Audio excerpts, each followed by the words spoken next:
sauce. Oh yeah, I might buy a Maybach and paint it all gold. Buy a grill, fill the rooms up with all. What's good, YouTube? It's Miko. It's Mike, and we're back with another video. So today we're going to be reacting to 10 Disney rides that have killed people. That's why I'll mess around with them roller coasters either. I like to get on them. They fun to me. Can't do it. I'll be like, no. Put your hands up, yeah. No. Yeah, right. without further ado, let's go ahead and get into this video. What's going on, guys? It's Patrick here, and welcome back to Top 10 Trends. Now, today, we're going to be going over to the dark side of Disney and looking at 10 Disney rides that have actually killed people. Now, for the most part, Disney is a really responsible company, and anytime they have problems with their rides, they shut them down for the day and do an inspection. But not all people have been so lucky to make it out of these rides alive. So guys, let's just get into it. At number 10, we have Primevale Whirl, or Primeval Whirl. Now, a lot of these are really sad, but this one is actually an employee.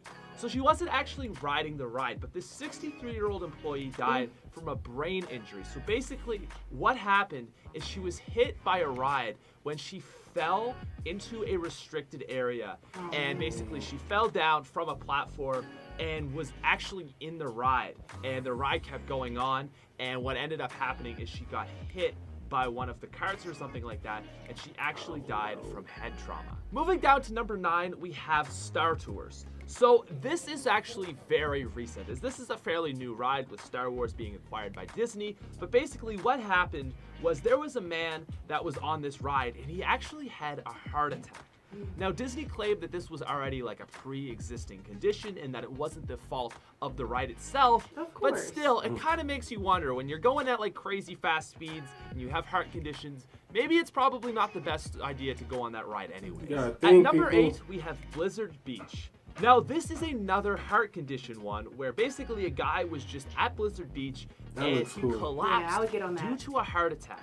Now, his family said that he already had like some heart problems, but again, it just kind of makes you wonder, like, what was going on here? You know, did this actually cause it? Maybe him going on some water slides or stuff like that? Ooh, or was it just really bad luck on Disney's part? Number 7, Rock and Roller Coaster. Now, I feel really bad about this one. Number 1, just because it was like a little boy. And the other thing is, this was actually a roller coaster that I've been on and really enjoyed. So, from our sources, on June 29, 2016, a 12-year-old boy visiting from Fort Campbell, Kentucky, was found to be unresponsive after the ride came to an end. Though his father administered CPR until paramedics arrived, he was declared dead on the way to the hospital. The ride was shut down for an investigation and reopened a day later after inspectors determined the ride was operating normally.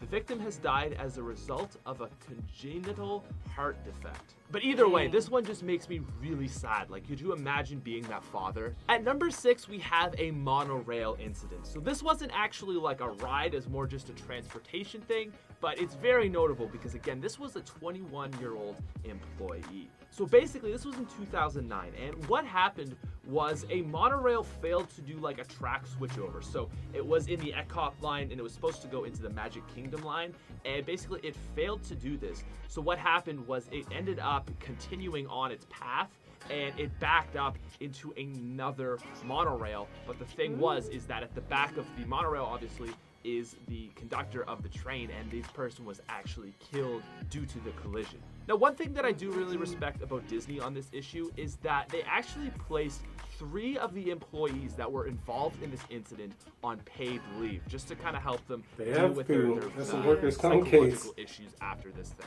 At number 5, we have Expedition Everest. So this was a ride that I actually really enjoyed as well. But in 2007, a 44-year-old man lost consciousness while riding this roller coaster. So he was given CPR, but basically it didn't work, and he was pronounced dead at the hospital. Now, the autopsy showed that what happened is he had a dilated cardiomyopathy. So what this is, because who the heck knows what that means, is a condition in which the heart's ability to pump blood is decreased. So basically the muscles are weakened, and it basically prevents the heart from relaxing and filling with blood as it normally should. So again, this was another one that Disney said, no, this was just like a natural death. These things happen. People have weak hearts. But there's so many of these heart issues that seems to occur as you're riding this crazy ride. It really, really surprises me. At number 4, we have a backstage incident. So this was in preparation for a parade with floats and all that kind of stuff. And again, this was another employee. So basically what happened was this 38-year-old employee was dressed as Pluto, and they basically got run over by a float. What happened is they were on it, and they kind of fell off it and got stuck under it, and it ended up killing them. Now, this to me is like one of the worst ones ever. I know it's not actually a ride, but I wanted to include this just because I think it's so terrible. You know, like Disney, I mean, I think they do a good job. I've been reading through this all day, and they do try to be really safe, but it's just like so sad as an employee. You know, this is your job, you're getting paid to work here, and it really is Disney's responsibility to take care and be safe for your employees. And what's even crazier about this is that Disney got fined for this issue. But you know how much they got fined? $6,300. Like, that just, to me, it doesn't seem near as much for the cause of an employee's death. Like, that's what that person's life was worth, $6,300. I just think that's a little ridiculous. Number 3, we're definitely getting down to the grittier stuff now. So this comes from Big Thunder Railroad. A 22-year-old man died after suffering severe blunt trauma and extensive internal bleeding in a derailment that also injured 10 other riders. This was a huge, huge issue. So Big Thunder Railroad is like the roller coaster, and basically what happened was one roller coaster, it was like not tended to properly, and it ended up detaching from the other carts and derailing, and ended up falling on some more guests, which is just absolutely insane. Like, this one is just, it's so terrible, and yeah, and this one is just so terrible that not only it killed one person, but it also injured 10 other people. Another ride that I've been on that just like, that terrifies me knowing this. Number 2, Mission Space. So this is, again, another really sad one because it was only a 4-year-old boy. But this is what happened.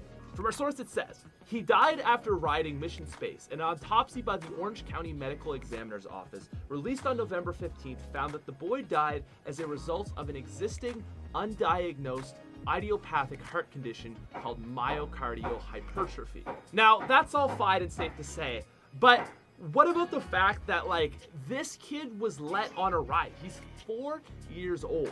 And basically what ended up happening is the family actually filed a lawsuit against Disney, claiming that Disney should have never allowed a 4-year-old on a ride, and basically that they didn't offer an adequate medical response after he collapsed. What? Number 1, Space Mountain. The ride we all know. I've been on it before. Now it's like a Star Wars one.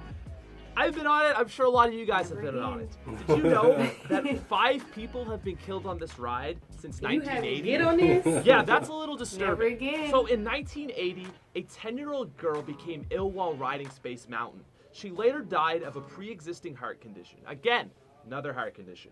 In 1998, a 37-year-old man was hit on the head by a falling object. On August 1st, 2006, a 7-year-old boy fainted after riding Space Mountain and was taken to the hospital where he died later. In 2006, again, a 73-year-old man lost consciousness while riding Space Mountain. He was transported to the hospital and died. And in 2015, a 55-year-old woman died from cardiopulmonary arrest and septic shock after losing consciousness while on this ride. Yeah, I don't think I want to go on Space Mountain anymore. That is really, really disturbing.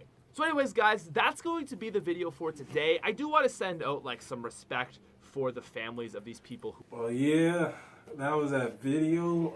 I think moral of the story is do not go on those rides if you have some kind of pre-existing heart condition. If you have any heart problems, do not get on these rides because it will not turn out good for you.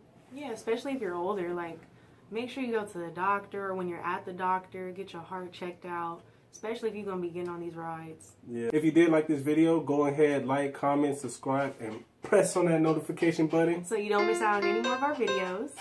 Without further ado, I'm Miko. and I'm Mike. Stay motivated. Keep grinding. And remember, positivity or get lost.